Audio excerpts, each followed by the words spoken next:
D na importante sa brain development, lalo na sa mga bata. Bawat araw, kung wala kang high blood, wala kang mataas na cholesterol, pero kung meron ka ng sakit sa puso, pwede siguro 3 itlog bawat linggo. May vitamin B naman at monounsaturated fats ang avocado na tumutulong magpaganda ng lalo yung ulo sa utak. Makatutulong din ito para maiwasan ang stroke. Maganda rin para sa short-term memory ang kape dahil sa taglay nitong caffeine at antioxidants. Pero recommended natin, siyempre, 1 o 2 tasa lang ng kape, huwag na masosobrahan ng 6 na tasa. Eksperto makatutulong Tignan mo yung dog, hindi lamang sa mga kabataan o sa mga mag-aaral o mga estudyante. Malaki rin ang may tutulong nito sa mga medyo may edad na dahil makapagpatalang ito ng kanilang mga memorya at makatutulong para hindi sila mag-iuyan o kaya'y makakalimutin. Jane Castaneda, Patrol ng Pilipino.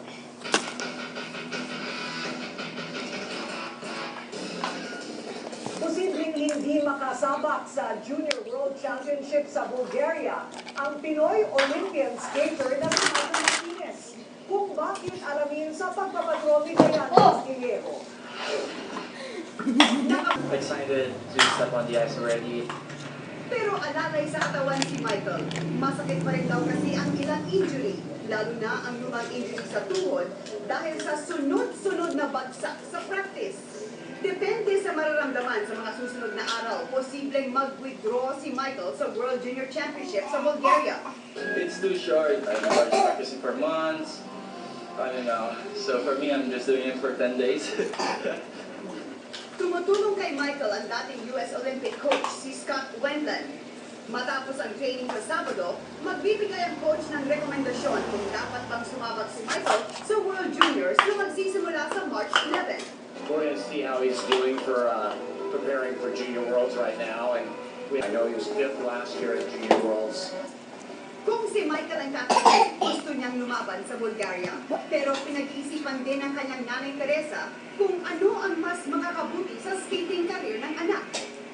Pinagpahinga muna ng doktor si Michael bukas at muling susubukan ang mga jump sa training sa Sabado. Diane Castillejo, Patrol ng Pilipinas. Hinihina ng drug pusher, patay, patapos tumalong manlaban sa mga pulis. At on-screen romance ni Coco Martin at Julia Montes. Totohanan na nga ba? Nagbabaga mga balita sa pagbabalik na Hibir Ako! Pare-pareho lang ang fried chicken. Hi, Chef. Is this the fucking Chinese style fried chicken? Inayaman sa special Chinese flavors. And get even more grams free. More 3 grams, more tibay. Bili na. Choose wellness, choose Nestle. No shampoo can repair damage like Dove. Rough to soft, dry to nourished, neat to strong. Dove takes your hair from damage to damage-free. Or Keratin Active Sun nourish more deeply for soft, smooth, and damage-free hair in just one wash. Ang ingat ng Bahay Jessic, hindi na may kami nang nalipasan ng gutom. Dama na ng mga edad. Maingat kasi magpagaling ng headache at lagnat. Kaya ang ingat, dama mo pag may sino ka man. Bahay Jessic, ingat madamang-dama. Lysol, the brand most recommended by pediatricians in the U.S., now cares for my family's hands. New Lysol antibacterial hand soap kills 99.9% of germs and proven to be gentle on my kids' hands, keeping my family healthy. Pag may kakalutang yung mga patient, nakakaramdam sila ng short, sharp pain. Pag kumakain sila ng malalamig or minsan